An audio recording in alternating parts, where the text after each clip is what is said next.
I've titled this lecture Revolutions, Tyrants and Wars. It sounds like a terrible title, but that's exactly what it's about. I saw a woman sit upon a scarlet-colored beast full of names of blasphemy. Revelation 17, verse 3. Here is this church controlling this scarlet-colored beast. Revelation 13, verse 4 says, and they worshipped the dragon, unknowingly, of course, which gave power unto the beast, and they worshipped the beast, which has been defined as that power which ruled for 1,260 years, then received a mortal wound, and will rule again at the end of time. And we have identified it, basically, as Catholicism. And they worship the beast, saying, who is like unto the beast, who is able to make war with him? Yeah, they're all bowing down to this strange beast, the kings of the world and the high people of this planet. They pay homage to it. They worship it through their obedience and by giving them the power of the state to deal with any issue. Here is an interesting quote from Popery, Puseyism, and Jesuitism. At what then do the Jesuits aim? According to them, they only seek the greater glory of God, but if you examine the facts, you will find that they aim at universal dominion alone. You see, Rome had lost universal dominion, and the Protestant Reformation had been a major problem in this issue, a major problem. They have rendered themselves indispensable to the Pope, who without them could not exist, because Catholicism is identified with them. They have rendered them themselves indispensable to governors and hold revolutions in their hands. And in this way, either under one name or another, it is they who rule the world. You see, the papacy has crowned itself ruler of the entire world. The Pope is the ruler of the entire world. That's the Holy Roman Empire spread over the entire planet. Well, if we have a look at a century of revolutions starting from 1750 to 1850, we'll see the American Revolution in 1776, and we can ask the presidents that then ruled, who do they think were responsible for this revolution? Then there's the French Revolution, 1789, the Spanish Revolution, 1823, the Polish Revolution, 1831, the German and the Italian Revolution, 1848. By 1917, you had the Russian Revolution, and then basically it was time for war, 1914 to 1918, which made the Russian Revolution, by the way, possible, and World War II, 1939 to 1945. That's a lot of conflict on this planet. How much blood did not flow on this planet as a consequence of these revolutions? And why? Because one power wanted absolute control. And the Bible says the dragon gave it its power so that everybody should be subject to that power and to none other. Well, let's have a look at a brief chronology here. In 1717, we're dealing with this time period of terrible, terrible conflagration on this planet. The Masonic Grand Lodge of England was founded. England was a thorn in the flesh. It was a Protestant nation. So a Masonic Grand Lodge is founded to infiltrate this power. 1721, the first Masonic Lodge was founded in France. 1731, Benjamin Franklin was initiated as a Freemason. 1738, the Roman Catholic Church condemns Freemasonry. Now that's a brilliant move. That's called dialectic thinking. You create an organization, you ban it, your insiders belong to the organization, but the outsiders see that you have distantiated yourself. It can't be your fault. You see how clever that is? Whereas at the Vatican, all the lodges remained and all the cardinals were members, but not the Goyim.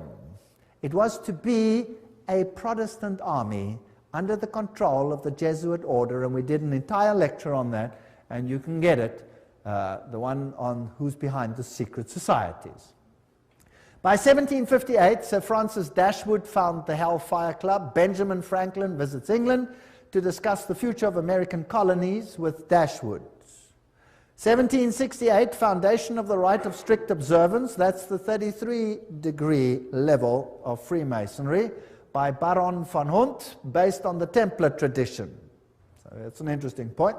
And then Frederick of Prussia, Frederick the Great, I don't know what was so great about him, but nevertheless, founded the Order of the Architects of Africa and uses the title Illuminati to describe his neo-Masonic lodges. So that's just a brief history as we're going along. 1770, Benjamin Franklin was elected Grand Master of the Nine Sister Lodge in Paris.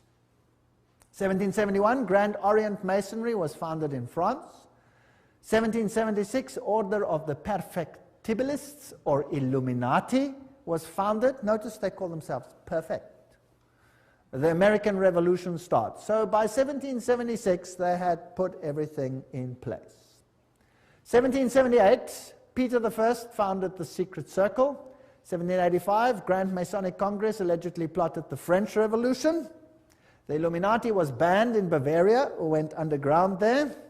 1789, French Revolution. 1784, Illumist conspiracy to overthrow the Habsburg monarchs of the Holy Roman Empire. So the monarchies must go. The monarchies were often opposed to Jesuit rule, and they banned the Jesuits. Well, it was payback time. Nobody bans the power of the Roman Catholic Church. In 1816, John Adams wrote to President Jefferson, "Shall we not have regular swarms of them here in as many disguises as only a king of the gypsies can assume, dressed as painters, publishers, writers, and schoolmasters? If ever there was a body of men who merited eternal damnation on earth and in hell, it is this society of Loyolas." They didn't mince words in those days, eh? Wow. That's the new Jesuits. There's the quote. Everything I say has got a quote. Now, many writers warned of this great conspiracy of the Jesuits. Samuel Morse, remember, the founder or the inventor of the Morse code, wrote, "The author undertakes to show that a conspiracy against the liberties of this republic, the United States, is now in full action. Under the direction of the wily Prince Metternich of Austria, who, knowing the impossibility of obliterating this troublesome example of a great free nation by force of arms, is attempting to accomplish his object through an agency or an army of Jesuits. The array of facts and arguments going to prove the existence of such a conspiracy will astonish any man who opens the book with the same incredulity as we did." So those are the people that the presidents believed were behind all these conspiracies. President Abraham Lincoln himself said the Protestants of both the North and the South would surely unite to exterminate the priests and the Jesuits, if they could learn how the priests, the nuns, the monks, which daily land on our shores under the pretext of preaching their religion, are nothing else but emissaries of the Pope, of Napoleon III, who was a high Freemason, of course, and other despots of Europe, to undermine our institutions, alienate the hearts of our people from our Constitution and our laws, destroy our schools, and prepare a reign of anarchy, here as they have done in Ireland, in Mexico, and in Spain, and wherever there are any people who want to be free." That's quite a statement. 50 years in the Church of Rome, the priest Father Chiniki wrote, he used to be a Catholic and then became a Protestant, "This war would never have been possible without the sinister influence of the Jesuits. We owe it to popery that we now see our land reddened with the blood of her noblest sons." Abraham Lincoln, 1865, 16th President of the United States. Lincoln's private letters that were burnt by his son Robert, restated by Charles Chiniki, who was the personal confidant of the President. In a letter dated 22 January 1870, Mazzini wrote to Pike. Now, Albert Pike is this high Mason who wrote the manual, if you like, of Scottish Freemasonry. He said the following: we must allow all of the federations to continue just as they are. It must appear as things are as they were in the beginning, with their systems, their central authorities, and diverse modes of correspondence between high grades of the same right, organized as they are at present, but we must create a super right, which will remain unknown, to which we will call those Masons of high degree, whom we shall select. With regard to our brothers in Masonry, these men must be pledged to the strictest secrecy. Through this supreme right, we will govern all Freemasonry, which will become the one international center, the more powerful because its direction will be unknown. Now, Albert Pike wrote a letter to Mancini, and that was dated August 15, 1871, in which he propagated that there should be a world order, a one order where all nations are under the control of one central organization. And in order to achieve this, they planned, and there are numerous quotes for this, so I've put a number on the screen because some will say, I don't trust this, I don't trust that, I don't trust the other. Here are references down there, there are references up there, there will be references in other slides, so it comes from different sources. He said, and this was, by the way, on display in the British Museum and could be seen there until it was taken away. The First World War, to overthrow the power of the Tsars in Russia, protector of orthodoxy, and bring about an atheistic communistic state. Did that happen? Yes. Now that was written long before this event. Long before this event. This was written in 1871. This war broke out in 1914. The Second World War, that's also written long before the event, to originate between Great Britain and Germany, to strengthen communism as antithesis to the Judeo-Christian culture, and bring about a Zionist state in Israel. Did it achieve this objective? Yes. In fact, after this war, Israel, in its present form, was reinstated under the protection of Britain. And then, interestingly enough, a Third World War, a Middle Eastern war involving Judaism and Islam and spreading internationally. That's fascinating. Is that on the cards, or what do you think? Certainly sounds like we are on track. Well, here's another quote, just in case people don't like that quote. Mazzini with Pike developed a plan for 3 world wars so that eventually every nation would be willing to surrender its national sovereignty to a world government.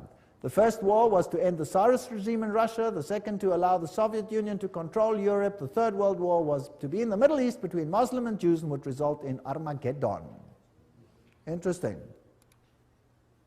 Now, how were they going to do it? Let's read what Albert Pike wrote about these wars and how they were going to be unleashed. He wrote, quote, "We shall unleash the nihilist and the atheist," so the destroyer and the atheist, "and we will provoke a formidable social cataclysm which in its horror will show clearly to the nations the effect of absolute atheism.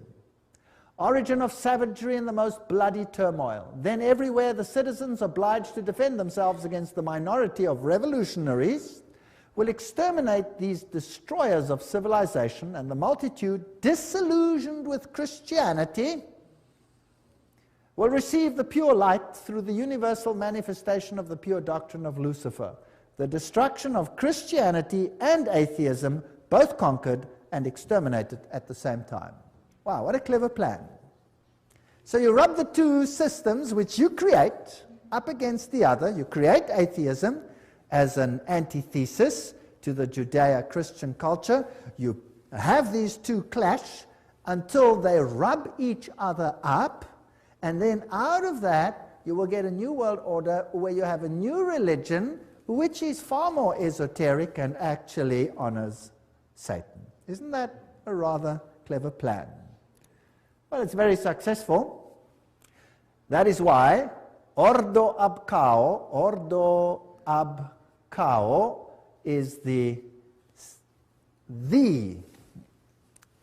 verse, if you like, that Freemasonry uses. This is one of their documents, remember, that I photographed in a Masonic lodge.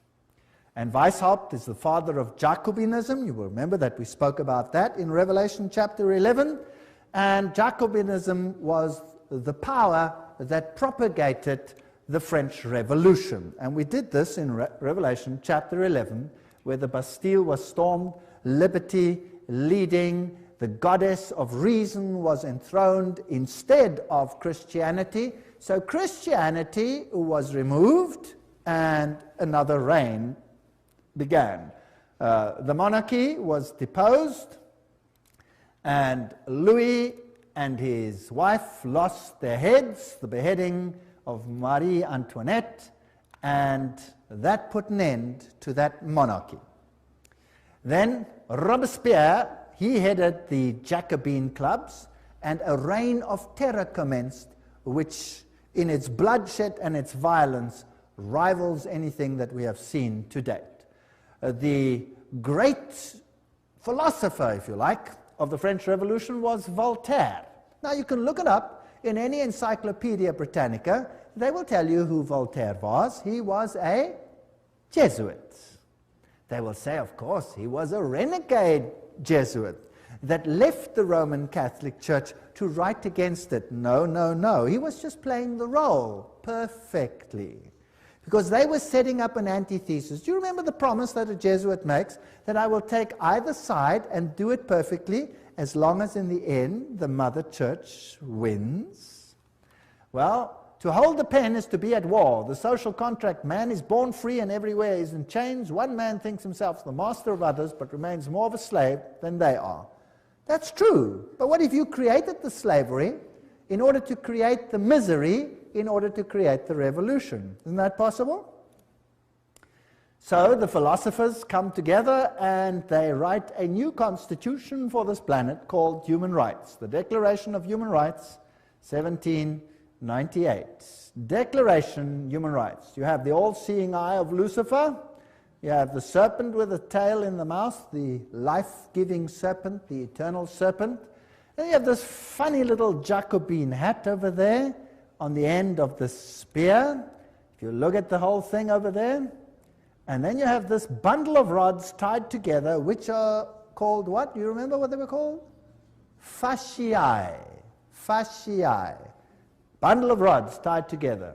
And on top of the fasciae, you have this funny little hat, which was the Jacobin hat. And that's what it looked like. There's a better representation of, also known as the Phrygian cap, once worn in ancient Rome by emancipated slaves as a mark of their freedom, and adopted in the Revolution as the red cap of liberty. Well, that's what they tell you. That's for the Goyim. Let me tell you what it really is. There it is. This is the god Mitra. And there he is slaughtering the bull. And he's using a dog, a snake, and a scorpion, which has got hold of the more delicate parts of this bull, and he's destroying him with unclean animals. This is a war against Christ. Now let's have a look on the side. What does his hat look like? It's the Phrygian hat. So this is Mithraism. And Catholicism is Mithraism.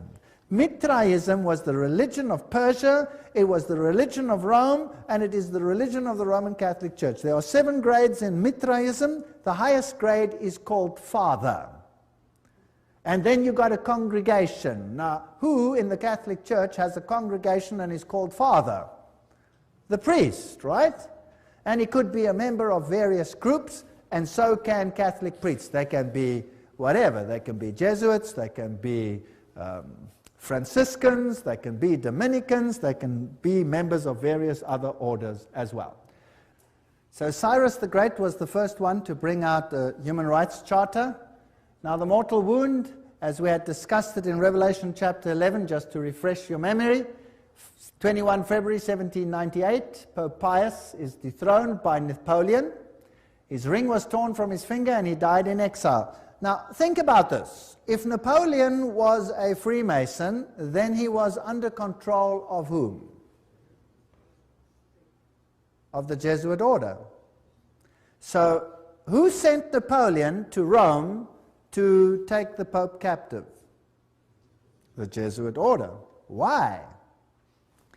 Well, I've thought about this a lot. Within the Roman Catholic Church, there are numerous orders, and there has not always existed perfect harmony. In fact, the Jesuit order slowly took control of all the orders.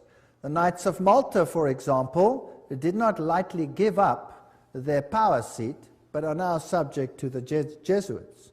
The Dominicans were at loggerheads with the Jesuits. For example, the papacy took the Inquisition away from the Jesuits and gave it to the Dominicans, which created tremendous tension. And in the French Revolution, it was the Dominican order that was destroyed there, not the Jesuits. They controlled the issue. So there were some issues within the church itself that also had to be sorted out to get complete control of the situation. It was even so that at the Council of Trent, many a Roman Catholic stood up and said, the Word and the Word alone. Don't think that everything in the Catholic Church has always been negative towards the Word. No.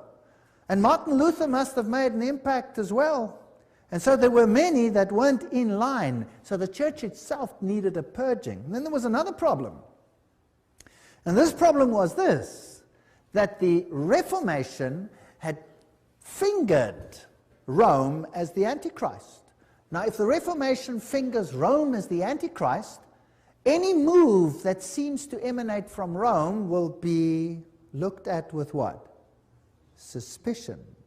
So why not destroy the papacy, apparently, and then resurrect it with, and at the same time purge it of everything that is contra, and then resurrect it as a final power in complete control of these organizations. Does that make any sense? That would be a neat trick. And then anything that happened thereafter with a weak little papacy over there would be disregarded. It cannot be from them, it must come from elsewhere. That is how secret societies work. They walk behind fronts, behind fronts, behind fronts. So let's see what happened. By 1804, Pius watches Napoleon crown himself emperor. Napoleon then takes the Vatican States, so Rome is diminishing. By 1848, Mazzini attacks Rome, and Pope is exiled, Papal States are gone. So this power is gone. The Protestants literally relaxed, basically. Dangerous thing to do. Berthier takes the Pope captive. Weishaupt and his fellow Jesuits cut off the income to the Vatican by launching and leading the French Revolution, by directing Napoleon's conquest of the Catholic Europe, and by eventually having Napoleon throw Pope Pius VII in jail at Avignon, until he agreed, note, as the price of his release, to re-establish the Jesuit order. It had been banned, even in the Catholic Church, imagine that. So it had worked underground. This Jesuit war, or maybe it had been banned purposefully to make it seem as if there was a war. You never know, because these people are superb liars. But this is history, this is what happened. This Jesuit war on the Vatican was terminated by the Congress of Vienna and by the secret 1822 Treaty of Verona. There's the quote. Everything I say has got a quote. I'm not making anything up. After Pope Pius was released from Napoleon's prison, he formally restored the Jesuit order with a papal bull. Now that is the strongest worded statement that a pope can bring forth. In 1814, and the Pope added in this bull, if any should again attempt to abolish it, the Society of Jesus, he would incur the indignation of Almighty God and of the holy apostles Peter and Paul. So this could have been a ruse, it could have been a game, what could have been real, whatever the situation is, we will never really know until the curtain is removed one day. But religious freedom for all. And revolutionaries take to the streets and do what they feel they have to do. Joseph Bonaparte, here he is, 1768, 1844, King of Spain, and he was Grand Master, Grand Orient in France.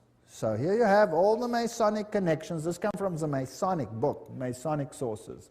Napoleon, himself a high Freemason, is now waging war in the whole of Europe, cleaning up the monarchies, and then he has a war with England. Now, who controls England by this stage? The Freemasons.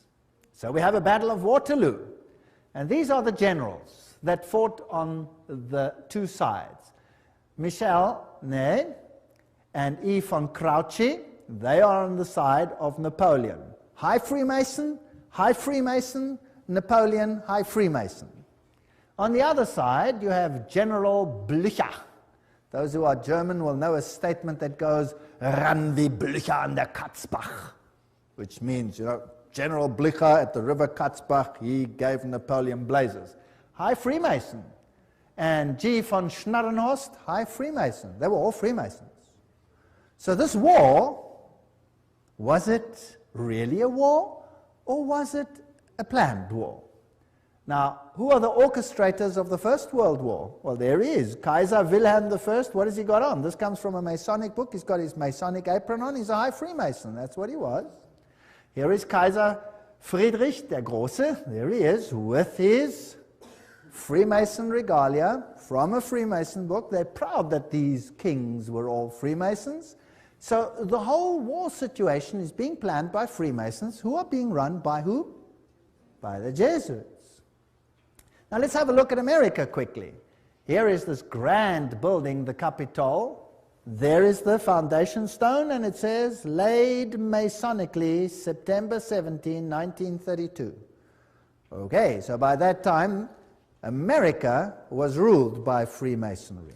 Of course, the people are totally unaware. The institutions continue as before, but they are all being infiltrated. If you look at the architecture, the eagles, the symbolism, what you have is sun worship. You have Mitraism displayed here. The street plan of Washington is Masonic. You have the upside-down goat of Mendes in the street plan. Then you have the compass and the set square, and everything is in blocks of 13, and the Masonic temples are on the 13th Street, etc. The whole street plan of Washington is Masonically laid. So it's dedicated to Lucifer. Of course, the people are unaware of this. The White House is then built with this tremendous stela over there, the height of which is 555 feet. Not 666, that belongs to someone higher in Rome. This is 555. And isn't it interesting that 555 is the number that Hollywood uses? Have you ever heard when they say, what's the telephone number on any TV program or any one of those? Oh, it's 555, blah, blah, blah, blah, blah. Have you heard of that? It's dedicated to Hollywood. By the way, Hollywood is the wood they use to make a witch's staff. So it's dedicated to Lucifer. It's witchcraft. But that's just besides the point. So here is the stela. Who laid these foundations? The Freemasons. So let's ask them what it means. Here is the Encyclopedia of Freemasonry. You're going to get a better source than that. Obelisks were originally erected in honor of the sun god. The connection comes from the Egyptian worship of the phallus. So there stands a male, whatever, in the White House. So we don't have to go. It's dedicated to Osiris and to Isis. And anyway, that is the structure over there.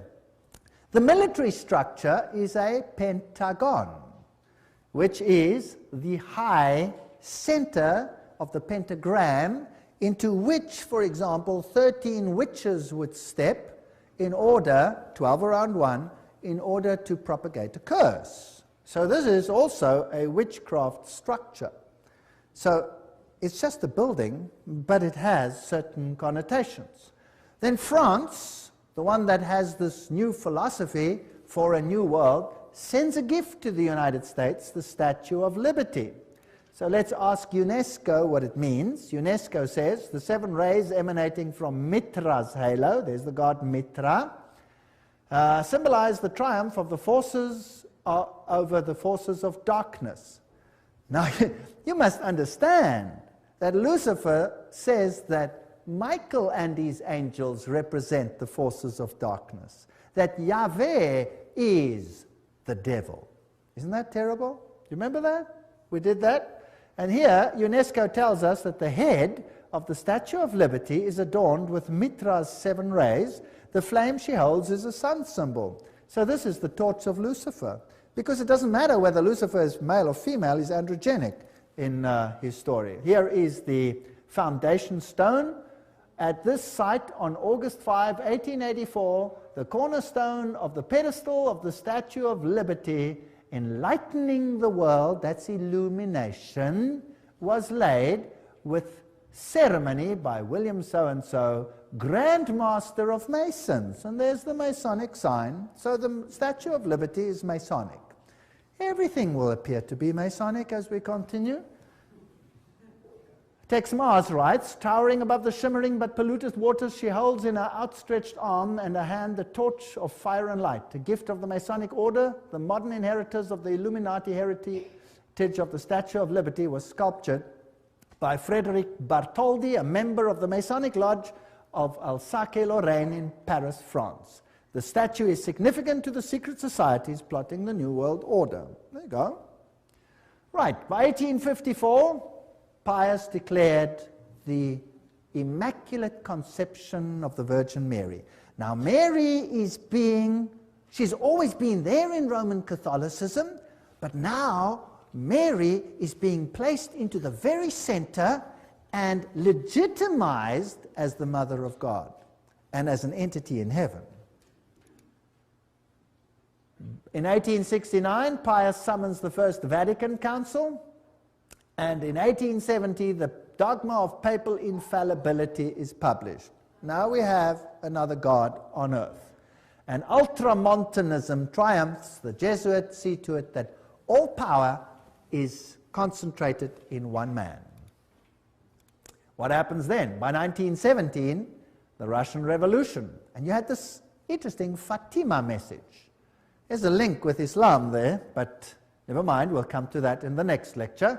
Russia will be converted, the Holy Father will consecrate Russia to me. And then there was a vision of hell, and the third vision was that the present Pope would have an assassination attack, which happened. Now, it's not too difficult, if you've planned all these things from the beginning, to say what will happen. You see? Not too difficult.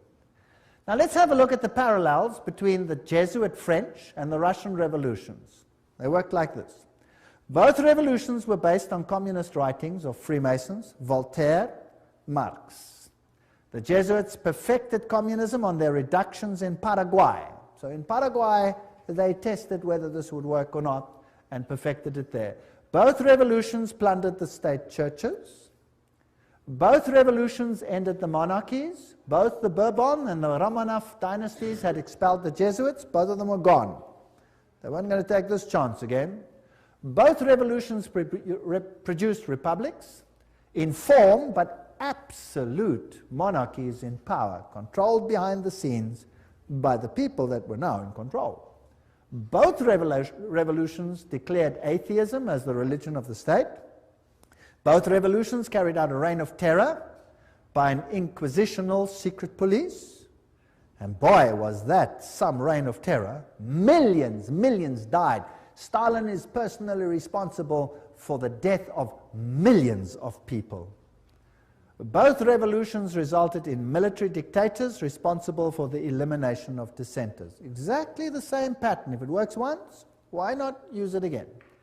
The lesson learned on these Platonic republics there in Paraguay provided the groundwork for Marx's Communist Manifesto, by which every nation on earth would be reduced to granny reductions, thereby destroying the white Protestant middle classes while restoring the communal feudalism of the papal Caesar's dark ages. That's just a quote. Well, it's a bit sharp, but it more or less sums it up. So Karl Marx, by 1844, wrote the Communist Manifesto. That's when he wrote it. That's when it was published, 1848. By 1928, Papal Nuncio in Germany leads the Catholic powerful center party to the right and helps skyrocket Adolf Hitler to power. Now, who's Adolf Hitler? By 1929, Pius disbands the Catholic Party. It's done its job, and people are ready to vote. And in the same year, he crowns himself sovereign ruler of the world. What arrogance. Now the Pope is sovereign ruler of the world. In the same year, he signs the documents. Now a ruler has to have a country, and he gets his papal state back, the smallest state in the world. And the papacy now again qualifies as a political entity. Now, it had been dead, it was no longer a political entity, so the beast was mortally wounded, and now it gets its power back, and now it qualifies as a beast again. Its wound was healed, isn't that correct?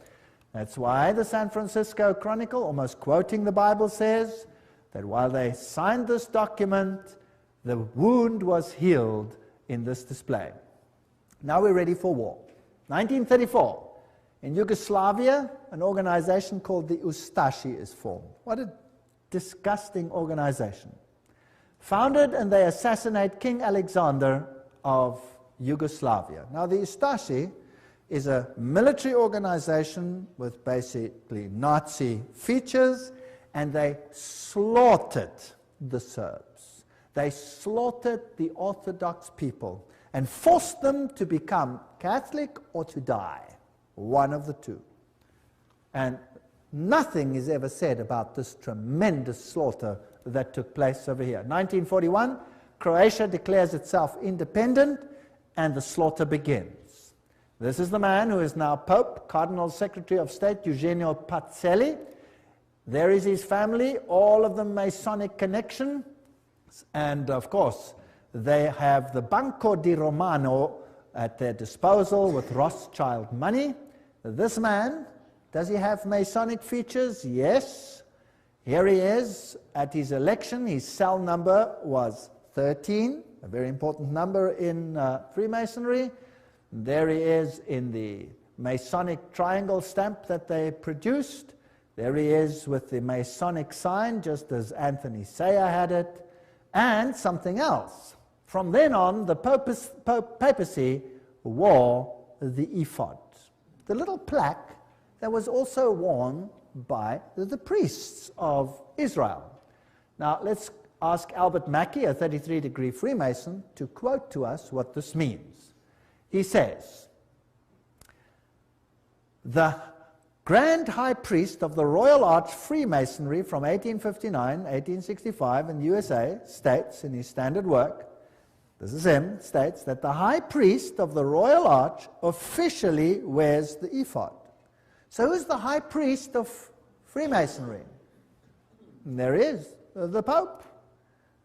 Well, Pacelli visited the United States and conversed with this man, President F.D. Roosevelt. Now this is a large picture which should never probably have been released, and they're probably very upset that it has been released, but it shows Roosevelt in his full Masonic regalia. And there it shows him with his fez on his head, and he's receiving a Masonic handshake. Note the Masonic handshake. And interesting fez, we will come to that in the next lecture, what that all symbolizes, why they are wearing fezes. And he appoints Myron Taylor as special envoy to the Vatican.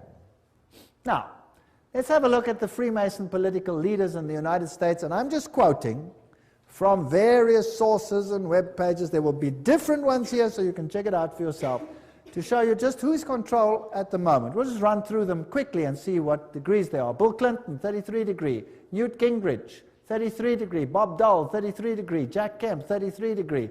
Storm Thurmond, 33 degree. Colin Powell, 33 degree. Jesse Helms, 33 degree. Barry Goldwater, 33 degree. Al Gore, probably 33 degree. Then another one over here, another one, James Monroe, Andrew Johnson, James Garfield, McKinley, Roosevelt, of course, William Taft, Franklin Roosevelt, Harding, Lyndon Johnson, Gerald Ford, Ronald Reagan, George Bush, all of them, Yitzhak Rabin, Yasser Arafat, Prince Philip, Duke of Kent, many others. Here's another source. Saddam Hussein, that's interesting, we'll have to come to him, 33 degree Freemason. Tony Blair, 33 degree. Gerhard Schröder, Prime Minister of Germany, if you like, President, 33 degree. Benjamin Netanyahu, 33. Yasser Arafat, 33 degree. Ronald Reagan, Gorbachev, Helmut Kohl, Shimon Peres. Helmut Kohl is also a committee of 300. Francois Mitterrand, 33, was Grand Orient Lodge, of course. Yitzhak Rabin, Willy Brandt, all of these old ones were Freemasons. Some more. Joseph Stalin, he was Illuminati, he was a member of the Grand Orient Lodge. Leon Trotsky, Grand Orient Lodge. Kissinger is a member committee of 300. J. Edgar Hoover, 33. Cecil John Rhodes, Aleister Crowley. Walt Disney was a 33-degree Freemason. Olive Palm, Al Gore, Tony Blair, Joseph Mengele, that's interesting. That's the mass murderer of the Nazis. He was Illuminati. Robert McNamara, you name it, they're all there. Billy Graham, oops, sorry, let's move on. Colonel John Glenn, Buzz Aldrin, everyone who's ever been up in space has to be a Freemason of the highest degrees. Edgar Mitchell, all the way through, Francis Bacon, Lord David Owen, all the negotiators, Richard Halbrook. I'm just running through some of them. Alan Greenspan, Peter Wallenberger, Queen Elizabeth is the queen of the Bilderbergers. Prince Philip, Queen Beatrix, she's the committee of 300. Prince Bernard of the Netherlands, committee of 300. And so we go on and on and on and on. Ted Kennedy, Rockefeller, David Rockefeller, Teng Hui, Baron von Rothschild. Hillary Clinton is 6 grand dame. She's a very high Freemason. Albert Pike, of course, you know, Bertrand Russell, Otto von Habsburg, Weishaupt, all the way back. Here is Edgar Hoover. President Dwight D. Eisenhower there honors him with the 33 Grand Cross at the special White House ceremony. They're not ashamed of any of this. Here are just about all the presidents of the United States in the presidential gallery of the lodge. I photographed this myself. I went into the lodge, I went into the presidential gallery, I photographed each one of these. And then, me? Not me. Anyway, there they all are as Freemasons. If we look at the American dollar, some very interesting things happened under the time of Roosevelt. There is this symbol on the dollar, there's that symbol. We haven't got time for all of this. In God we trust, one. If you look at this symbol over here, it says Annuit Captus Novus Ordo Seclorum. If you intercalate the hexagram, then you'll have this A-S-N-O-M, which is a scrambling of Mason, Mason. If you go to the other side, it points to objects, and it then reads Arlto, you have Arlington. There's too much there to talk about, and many interesting things. If you go to the 1, and you go to the half moon, there's a little structure over there. Can you see it? It's a micro dot. You'll have to get a magnifying glass and look at it under a magnifying glass, and you'll see it's a little owl. A little owl. Owl in a half moon. And this over here you'll see is a spider's web. There's a lot of symbolism over here. Now if you go to the ancient coins, you'll see that the deities were associated with the owl, and you will see that when we went to the Bohemian Grove, what did they worship there? The great owl of Bohemia, and you saw the presidents of the United States bow down to the owl of Bohemia. Quite a scary business. Now, looking at this symbol, you have the all-seeing eye of Lucifer. It is not yet on the base of the triangle. When it is placed on, he will have his kingdom. But that is Lucifer, annuit coptus, he God, novus ordo seclorum, new order of the ages. There are 13 levels over there. The bottom one is the date of the founding of the independence of the United States, but it is also the founding of the Illuminati. You have the spider's web, symbol of the new age. You have over here the band, the ribbon of Lucifer. You will see it over here in this Roman Catholic Church, where you have Anubis, the phoenix, symbol of Jupiter, the god Jupiter, and the skull and crossbones, and there you have the ribbon. You see it? Associated with Jupiter. That's on the flame. And all of these symbols tell us one interesting story. On the other side, you have this symbol. There are 9 feathers, there are 13 spears, there are 13 leaves, there are 13 pentagrams, shaped in the form of a hexagram. You have the eagle. You have this statement over here, a pluribus unum, out of many one. We're going to reunite all nations. So that's the symbolism of a new world order on the dollar.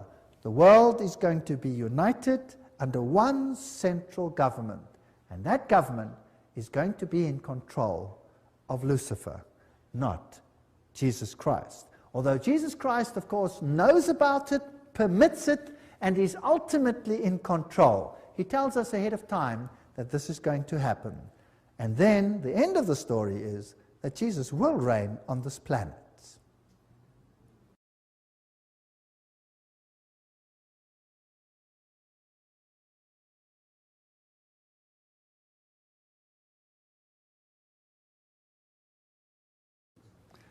In the previous section, we were looking at the symbolism on the US dollar, and we saw how all of this symbolism is Masonic and appeared on the dollar note after the time of Roosevelt.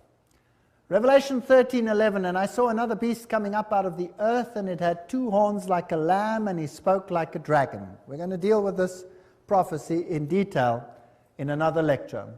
It exercises all the authority of the first beast, which we will find will be Roman Catholicism before it, and causes the earth and those that dwell in it to worship the first beast whose deadly wound was healed. So here was now a Protestant ally that would enforce papal doctrines. But that's in another lecture, complete lecture, called Two Beasts Become Friends. If we look at the architecture even, it is interesting. That is St. Peter's. That is the Capitol building. The architecture is identical. Of course, the building itself was designed, the American one, by Freemasonry. And Freemasonry is in control by whom? The Jesuit order. Now let's have a look at some of the symbolism over there and some of the interesting issues. We are now ready for the Second World War, and the 3 main role players of the Allies are this man over here, Winston Churchill, and he was a what? 33-degree Freemason. We saw Roosevelt in his full Masonic regalia. He was a 32 or 33-degree Freemason.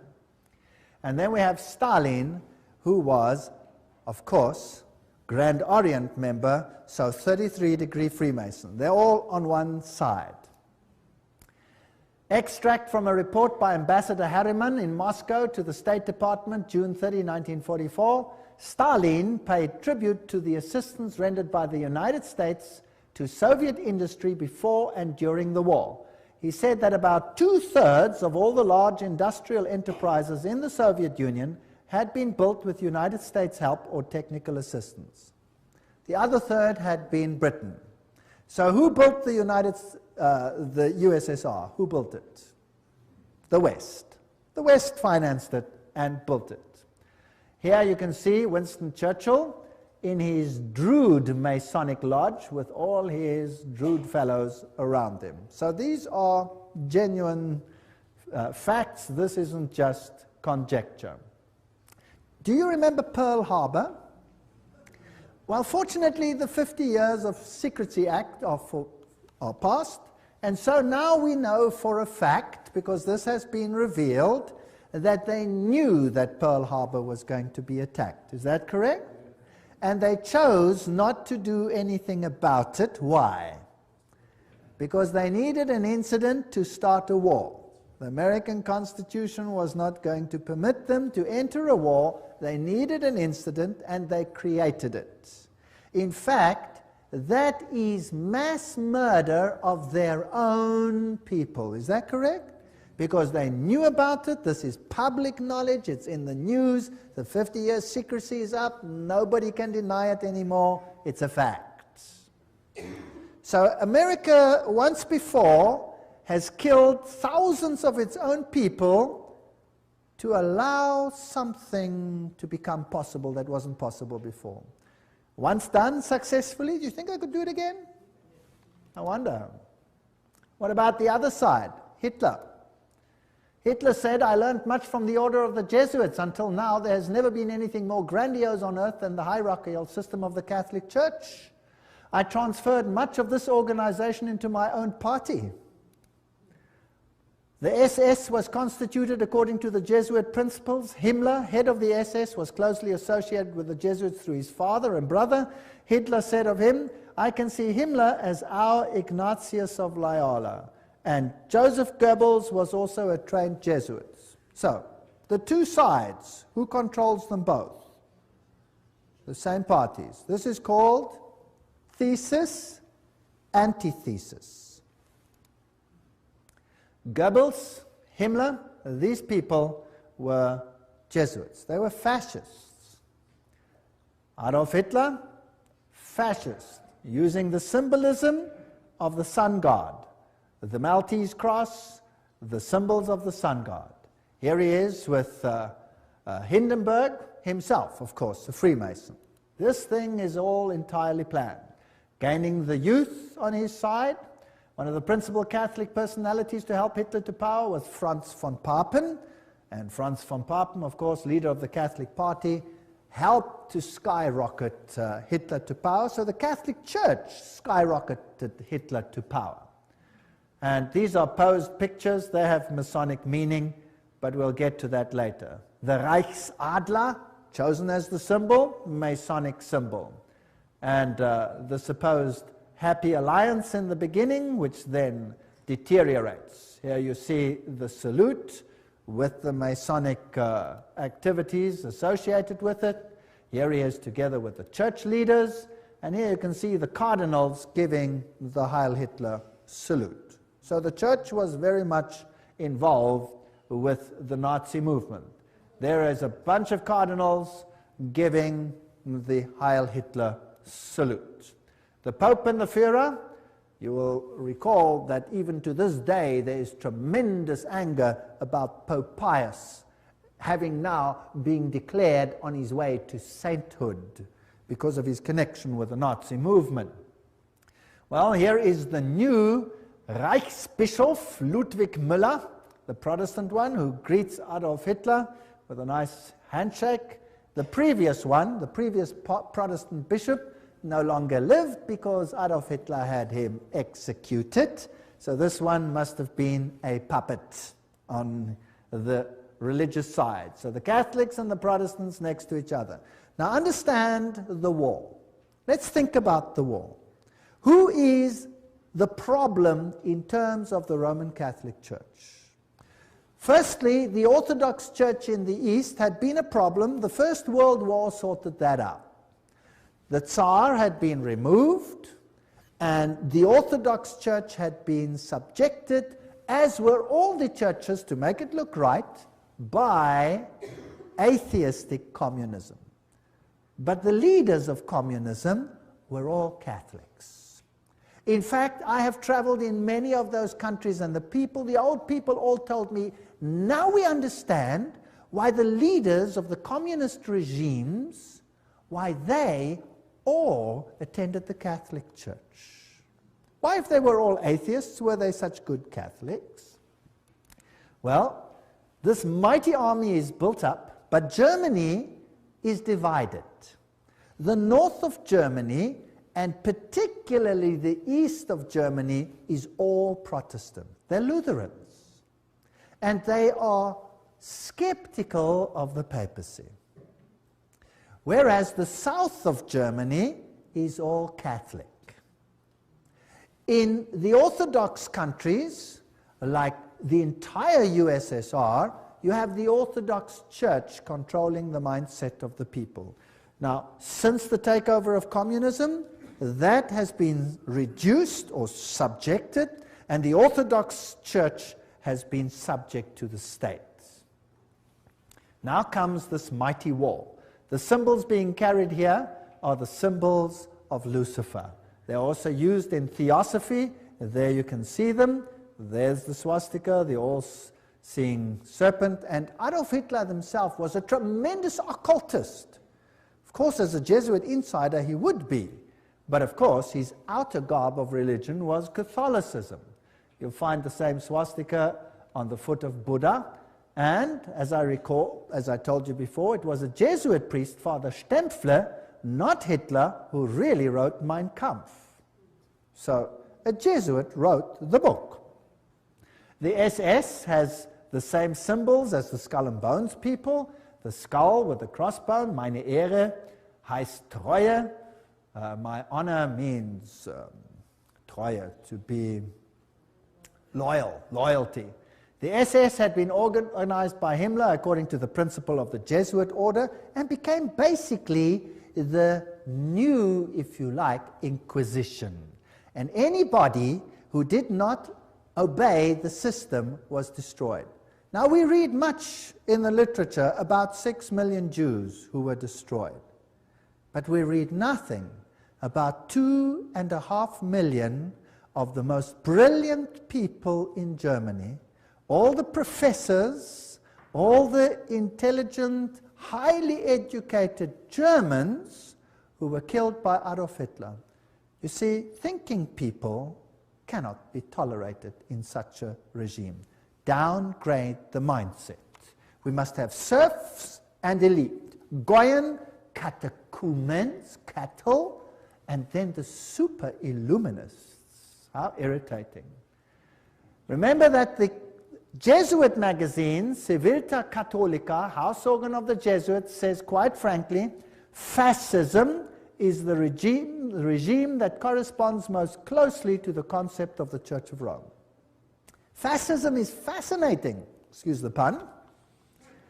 Fascism has one central leader. You see, Pope eventually, one central leader, total control over the people, yet the people believe that they are free because they are getting everything that they require. Unlike communism, they may have property rights, but the property rights are qualified, and I'll come to that in a later lecture in case you are duped into that. Now here are these fasciae. Let's have a look at them. The bundle of rod accompanied by an axe or a spear, which symbolized power over life and death, carried by the Roman official as symbol of authority. Under the Republican conflict or Praetor, starting on an expedition, he took his vows on the Capitoline Hill, where the Vatican sits today. This is very symbolic. He acclaimed, if acclaimed imperator, in other words, leader by his troops, he decked his fasci with a laurel, and on his return deposited the wreath upon the Capitoline Hill. Everything leads to Rome. Fascinating story. So where you find the fasciae, you must know that Rome is behind it. Fascist regimes use the fasciae. So fasciae can look like that with an axe, or the axe can go through, or it can be a spear like it was in the French Revolution. These are fasciae. Now where do we find the fasciae? Well, in 1888, campaign poster of incumbent President Grover Cleveland, Benjamin Harrison defeated them, but later he won. Cleveland was re-elected to a non-consecutive term. There his eagle is standing on 2 fasciae. See it? Fascism, hidden in the United States. Do you know the United States should be as far as the East is from the West from fascism, isn't it? Well, well, well, isn't that fascinating? The U.S. Capitol building, if you go right to the tippy-toppy, that's what you have. Fasciae, fasciae, fasciae, fasciae. So the United States eventually is going to become a fascist state. Nobody would have believed that 50 years, 100 years ago, 10 years ago, maybe not even 5 years ago. Today, what does it look like? Is there mighty state control over every single one, just like in the times of the SS? If you move, is there a new law coming out which will watch the people of the state? Yes or no? Yes, Patriot Bill, have you heard of that? All kinds of interesting laws coming out. Now, what type of government is that?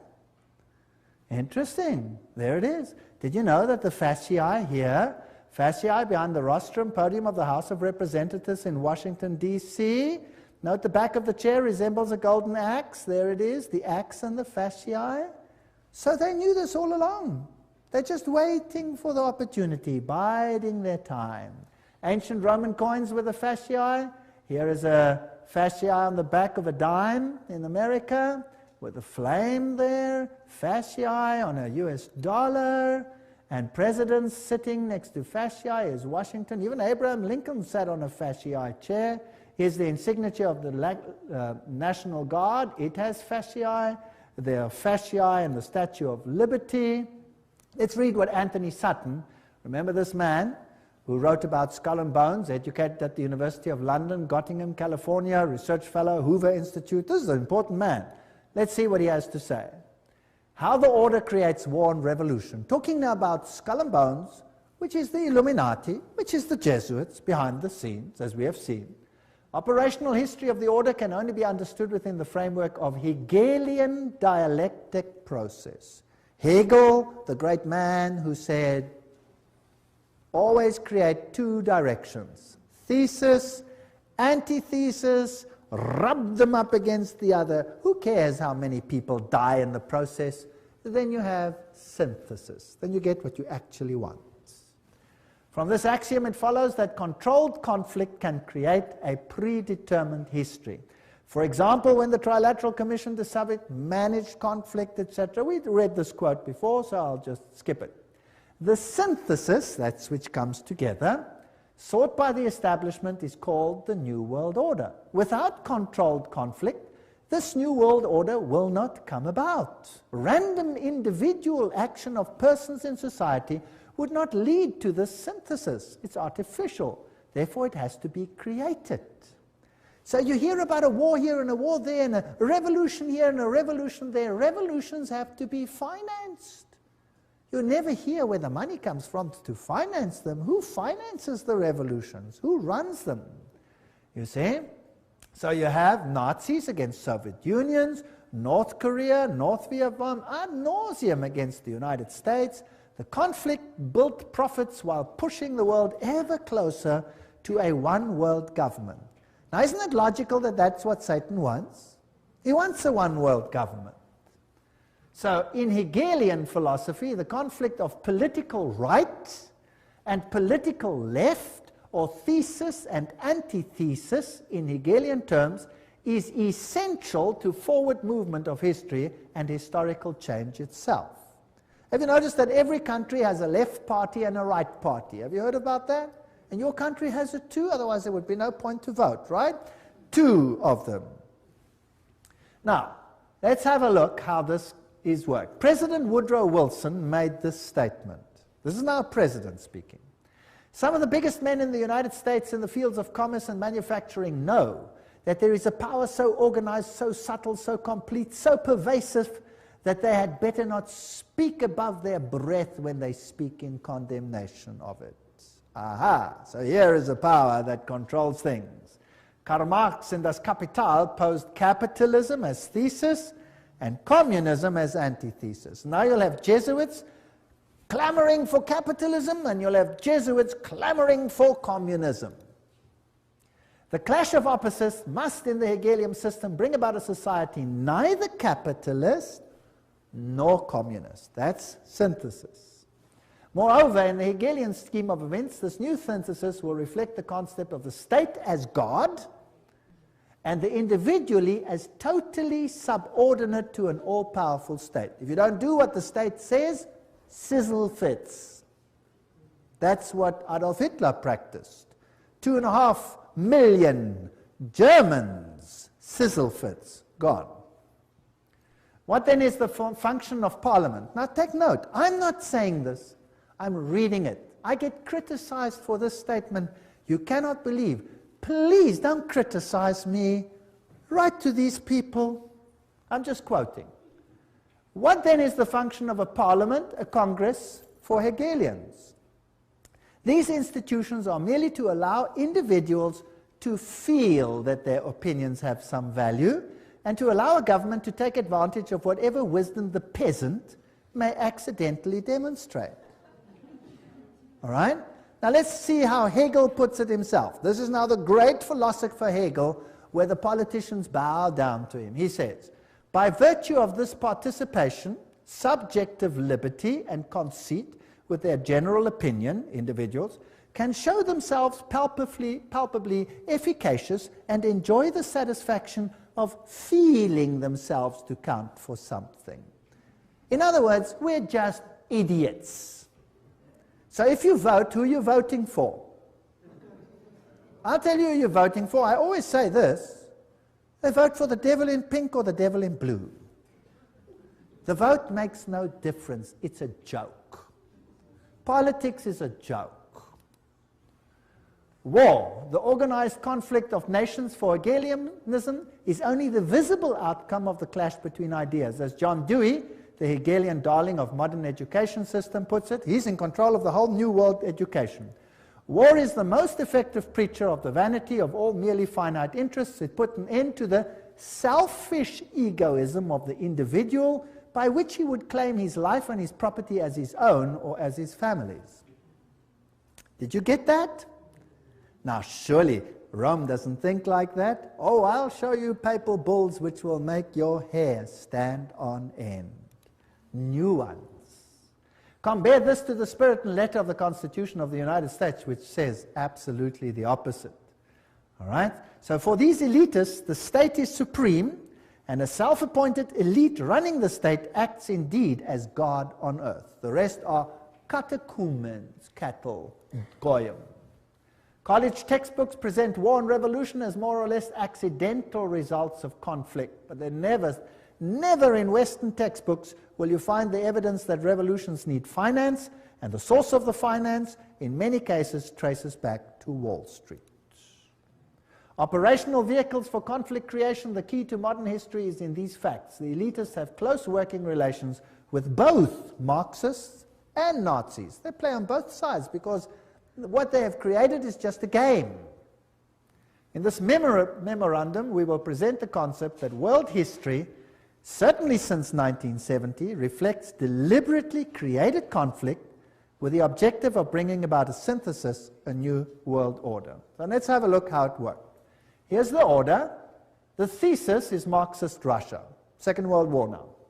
The antithesis, Nazi Germany. Who financed them? Who financed the Russians? Guarantee Trust Company. Who financed the Nazis? Guarantee Trust Company. And then you have Harriman, formerly of Harriman and Company, etc., etc. Same people over here. Harriman, Nazi interests. Same people finance both sides. Then you have the Bolshevik Revolution, 1917 and 1933, Hitler's ascension to power, conflict between the two, tremendous profit, and the result, post-World War II, United Nations as the first step to a new world order. There you have it. Beautifully. Financed by the same sides. By 1948, the atomic race. By 1950, Mary receives pilgrim status. 1950, Francis Matthew calls for nuclear war with Russia, and they start arguing between the two of them. Notice how many were killed by Stalin. Among the 1,766,188 victims up to the beginning of 1922, figures obtained from the Soviet documents, nearly 5,000 were priests, teachers, nuns, etc. of the Greek church. As soon as the persecution extended to the millions of Lutheran, Reformed, Baptist, Methodist, and especially Mennonite Christians, the circulation of the Bible is not only strictly forbidden, but punishable by exile. So that's what Stalin did. Stalin killed millions. We hear of 6 million Jews. Well, think in terms of 30, 40, 50 million people when you think of Stalin, the greatest mass murderer this world has ever seen. And Foster Dulles, President Kennedy, what is the story there? Well, here is Kennedy, and he's married to this young lady, Jacqueline Kennedy, and they are setting up the United States for a tremendous conflict in the end, and every president has to play the game. Eventually, this president dies, and this one takes over, Lyndon Johnson. But did you know something interesting? A president has to swear on the Bible when he takes over. Did you know that Lyndon Johnson refused to swear on the Bible? What did he swear on? Lyndon Johnson is sworn in as president by Judge Sarah D. Hughes. Just an hour after the assassination, Judge Hughes brought a small Bible for the swearing-in ceremony, but it was substituted for a Roman missal, mass book, that was found on the plane.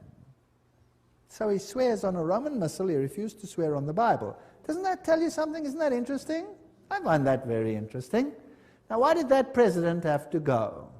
He was a Roman Catholic, after all. Is it possible that not all Roman Catholics are so easily duped? Here's the motorcade as it travels along. Here you have Mrs. Kennedy helps the Secret Service agent, Clint Hill, climb into the car at the back when the president was shot. And here are the roses she received. Very interesting. Here is Dallas, 11/22, on November 22, 1963. John Fitzgerald Kennedy, 35th President of the United States, visited Dallas. That's interesting. Also the number 11 over there. That's the building. Here's the building from which he was apparently assassinated, from that window, so they say. There it is, a little bit larger. And here's the plaque where they have written what happened over here. On November 22, the building gained the national notoriety when Lee Harvey Oswald, and somebody did the trouble to underline allegedly, shot and killed President John F. Kennedy. And most people don't believe that Lee Harvey Oswald shot the president. The president's car came down the street. That tree was not yet there and was apparently shot from that window over there. And it happened approximately where I'm standing relative to this picture. Now notice as he comes down here, he's traveling on this side of the road. And imagine hordes of people standing on either side. And here is a little uphill. And when you go further into the hall over here, there was a picket fence. And if you looked from the picket fence, you could look down onto the street. And apparently, when the shots were fired, over 100 people, including the police, didn't run this way, but ran up this embankment towards the picket fence. Now, why did they run to the front of the president and not from behind the president? Apparently, they say, Lee Harvey Oswald shot him from behind, and he was the only one who shot, and he shot from behind, and he hit him over here. A very, very fantastic shot, by the way, if it is so. It only has a little problem. The president's head didn't go forward, it went backwards, and it hit him here in the throat. And there was a small entry wound in the front and a huge one in the back. So from where was he hit? From the front or from the back? He was hit from the front. Not only that, there were shots from other places along the side, and there was an intercalation which all hit the president. There is even evidence that the driver himself, who happened to be left-handed, rotated and shot the president himself with a pistol as well. He had multiple shots. Of the witnesses that ran towards the picket fence, over 100 of them, almost all of them, except for one or two ladies who were ridiculed, were assassinated themselves. Is that not strange? Wouldn't you think that was strange if all the witnesses died strangely? Well, this is one of the biggest cover-ups that probably ever occurred. Here's the picket fence, and when you're looking there, that's how it was. Someone behind the picket fence would shoot, and this would be the view from the picket fence. I'm now pretending to be there. I took these pictures myself. And the cross would be there. So he would shoot the president at this short distance and hit him from the side front. Now, it's interesting that the president's head jerked to his back and to his left. Bah! Like that. That means that he must have been shot from the front side, right?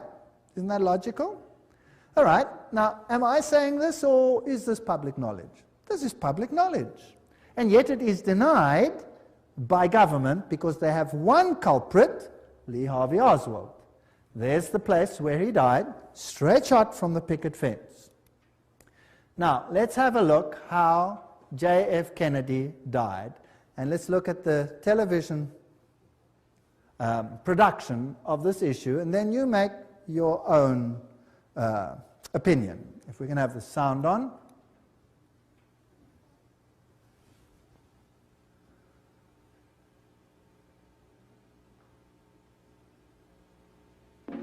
A Let's go back to that day in Dallas. The day was November 22nd, the time shortly before noon. At first the crowds were thick, but as the motorcade approached Dealey Plaza, it was here that the motorcade violated the Secret Service's own rules. As the car turned, it slowed from 40 miles an hour to 7. It was precisely then that gunshots blasted out. For 6 seconds, the occupants of Kennedy's car were struck by bullets. Kennedy grasped for his throat. He grabs for his throat. Kennedy's head exploded, driven with great force backwards and to the left. Then and only then did the president's car accelerate and speed off. Lyndon Johnson, the new president, ordered a federal commission to investigate the crime. The Warren Commission had given us the official version. Lee Harvey Oswald had acted alone. But if all 3 shots had come from behind, then why did the president's head fly backwards?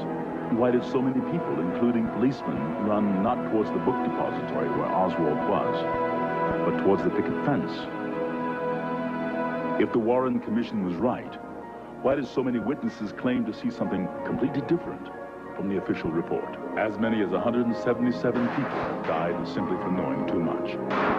The moment Kennedy was killed, a massive cover-up went into operation. Witnesses were threatened and many were killed. Dean Hill interviewed immediately afterwards. Shots rang out, and he grabbed his chest. There was an interval, and then 3 or 4 more shots rang out. By that time, the motorcade had sped away. With us now is Gene Hill. He is closer to the president's car than anyone else at the time of the shooting.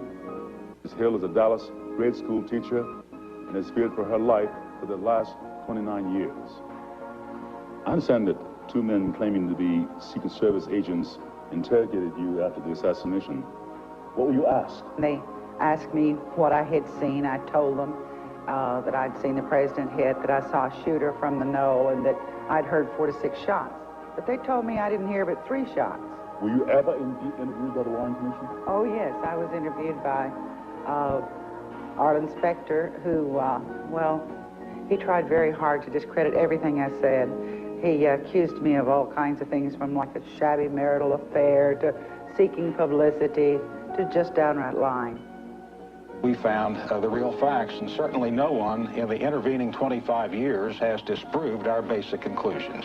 It was Specter who came up with the so-called magic bullet theory, which tracks one bullet going through both Kennedy and Texas Governor John Connally.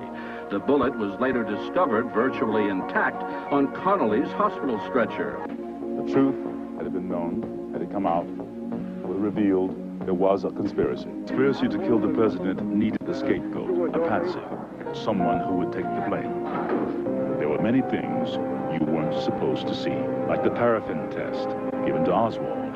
It proved conclusively that Oswald had not fired a rifle that day, or the spy camera found in Oswald's possessions, issued to him by the U.S. government, or Oswald's letter to a Mr. Hunt, requesting his next assignment.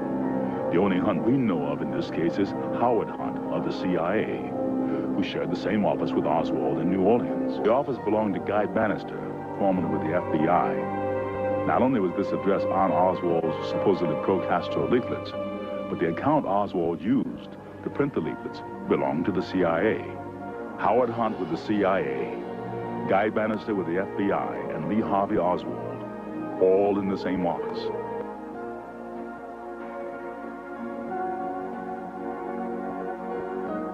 Kennedy's motorcade was arranged to make 2 turns, taking him directly into a triangulation.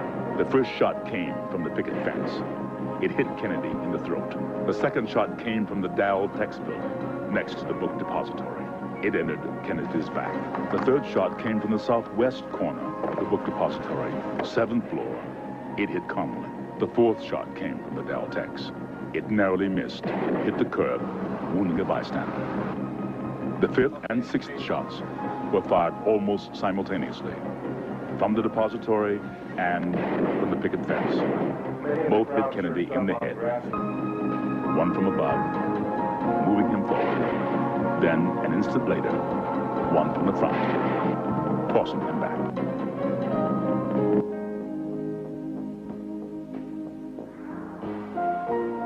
Here you see the passenger in the front turning back, looking at the president. Instead of jumping back to assist him, he turns forward. The driver's now rotating. The weapon comes into view, and he fires. You'll see this repeatedly in these sequences. Kennedy's been shot in the throat. He's leaning to his left. The driver now begins to rotate. His left arm comes over his right shoulder, and he fires now. Again, you see the driver rotate. You see the weapon come into view. He's rotating again. The weapon is in view. He fires. You can clearly see his head turning and his arm and the weapon extending into view over his right shoulder. One of the first activities of William Greer after the presidential limousine arrived at Parkland Hospital was to attain a bucket and a sponge and water and begin to wash the blood and brains off of the presidential limousine. There's a new theory about the assassination of John F. Kennedy. A government scientist says police audio tapes provide new evidence of a second gunman. If it could be proved that the sound on the tape was a gunshot and that, in fact, it came from the grassy knoll, then it would provide some evidence that there was a second gunman in addition to Lee Harvey Oswald. But so far, few who agree with the conclusion made by Thomas. Hello? Yes, Rick. Go ahead, please. Yes, I'd like to know why it's taken so long for this information and the truth to be exposed. First place, it hasn't been exposed yet, and I don't think it ever will be. Secrecy in government is designed for one purpose and one purpose only. Not to keep the enemy or the opposition from knowing what's going on, but to keep the American people from knowing what is going on. And all the evidence that exists, or might have existed, that would implicate the government in Kennedy's assassination, you can be sure that evidence is now destroyed. So even if everything is released now, the chances of solving the Kennedy assassination and attaching the blame to the guilty parties is almost impossible.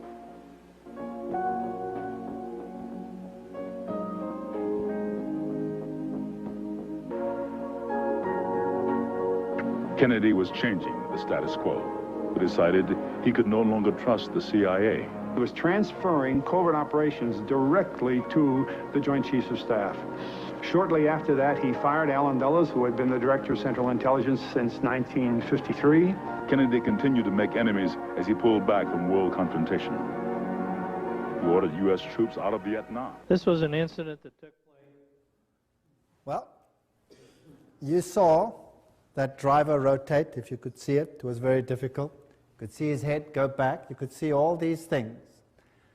Vatican Assassin says, but after the failure of the Bay of Pigs invasion, President Kennedy changed due to his betrayal by the Jesuit Council of Foreign Relations in the person of McGeorge Bundy. He sought to break the CIA into 1,000 pieces. Now, the CIA would be like the SS. Why break that? Then he called for a return to America's currency to the gold standard. That was a major problem that would stop the Federal Reserve. And another thing that he said, I will separate church and state. I think that was a big mistake that he made in the eyes of the Jesuits. Remember that Loyola said, finally let all with such artfulness gain the ascendant over princes, noblemen, and magistrates of every place, that they may be ready at our beck even to sacrifice their nearest relations and most intimate friends when we say it is for our interest and advantage. That's fascinating. We know, of course, that Jacqueline Kennedy was raised in a Jesuit convent, but let's leave it there. One of Nixon's main speechwriters during 3 whole years was Jesuit father, the Reverend John McLaughlin, who wrote Nixon's speeches at a salary of $32,000 a year, which was a lot of money at that time. And the next president, one of the next ones, Gerald Ford, there's his own signature, 33-degree Freemason. I took this picture myself in the Masonic Lodge. There he signs it, 33-degree Freemason. These people are not who they say they are. And when we look at him, and we look at these handshakes that they have, and the holy alliance between the papacy and the United States of America, this is, by the way, a signal picture, and Reagan appointed this man to be representative to the Vatican. So by 1987, Pope John Paul visits the United States. President Reagan meets him and he says, As you exhort us, we will listen. This is not separation of church and state. For with all our hearts we yearn to make this good land better still. The Pope is quoted as saying, I come as a friend of America and of all Americans, Catholics, Orthodox, Jews, all men of goodwill. Well, interesting. Here he is together. This, by the way, also a Masonic signal picture, but we won't go into the details. That's also a Masonic signal picture. We won't go into those details. How do they plan their trips? Let's ask them. Here's Ronald Reagan planning his trip to this president of Russia. And then in September, Gorbachev proposed a pre-summit meeting in Reykjavik, Iceland. Washington agreed. The astrologer fixed the time and the date of departure, and at 9:45 on October the 9th, Reagan flew to Reykjavik. For instance, if you have very bad Saturn, you should cultivate Jupiter so that... Wow. He's now acting like Nebuchadnezzar. Let's call the astrologers to tell us when this meeting should take place. You know, the 11th is a very important date. Presidents die on it. Buildings collapse on it. It's very interesting. My Pope, Pope Paul II, I confirm for you as the Pope of my secret, the Pope about whom I spoke to the children during the apparitions, the Pope of my love and my sorrow. This is what Mary apparently said to the children at Fatima. This is the Pope of the secret, or this is Mary predicted that he would have an assassination, this Pope, and the modern channels through Father Gobi say that this is the Pope of the promise. Well, Malachi Martin, in The Keys of This Blood, this is a pontifical work, writes, clearly the new agenda, heaven's agenda, the grand design of God for a new world order had begun. And Pope John Paul would stride now in the arena of the Millennium Endgame as something more than a geopolitical giant of his age. He was and remains the serene and confident servant of the grand design. There's another Masonic language. He's going to be the head honcho, the main man. All this bloodshed, all these wars. In Germany, what happened? What did the war do in Germany, the Second World War? In Germany, the north of Germany was devastated. It was firebombed, which was illegal according to all conventions. They threw firebombs on the north of Germany. Hamburg was gutted by firebombs. Now, firebombs don't just destroy military targets. What do they destroy? They burn human beings alive. So it was targeted to destroy the people. And then East Germany, the entire Protestant conclave was cut out and handed over to Soviet Russia for 2 generations of enforced atheism. Today there's no Protestant left anymore. Protestantism has been destroyed. The Orthodox Church has been subjugated. All of them are subject to Rome. Millions of Serbians died. Millions. It has been a slaughter in the last centuries such as this world has not seen. Why? To gain full control of the world. Here is Gerard Newkirk states, over the last 2 decades, in particular during the Reagan years and the last 2 with George W., the United States is looking less like a democracy and more like a highly evolved fascist creature. Isn't that interesting? I'm not saying this, I'm just reading it. Devoid of the idiosyncrasies and shortcomings of its progenitors, where they practiced this, this form of fascism has a propaganda machine that is arguably the most efficient the world has ever seen. We are in an interesting time frame. And here you see George Bush with the Pope. Here you see the Prime Minister of England with the Pope. All these 1,000 points of light. 33-degree Freemason, skull and bones member, Illuminatist, 33-degree Freemason with the Pope. And now let's have a look at this picture. Here is President George W. Bush with the Pope under the picture of Ignatius Loyola. Who's going to be the great spiritual leader of the new world order? Please note this picture. The Pope sits on the altar of Chorazim. This is when he visited Jerusalem and Israel recently. Israel. The backdrop depicts Christ with an open book that reads, "Love your enemies, I will come soon." What else do you see on his throne? An upside-down cross. There's the Pope too with an upside-down cross, symbol of Lucifer's victory over Jesus. This is a sad state of affairs, and we looked at the teachings of Illuminism, we looked at the teachings of the Masonic order, of the secret societies, and we saw that Lucifer was their god. They said so themselves. And what do we have to do? Come out of her, my people, that you not be partakers of her sins. I believe that we are on the threshold of history. I believe that the final events are unfolding. And I believe that we need have no fear, because God said that He would give them the opportunity to show their true colors. The final apostasy against God will end in the greatest victory the universe has ever seen, and the kingdom of God will soon be ushered in. If you thought that this was long in the future, I have news for you. It is at the door. Jesus is coming soon. Thank you.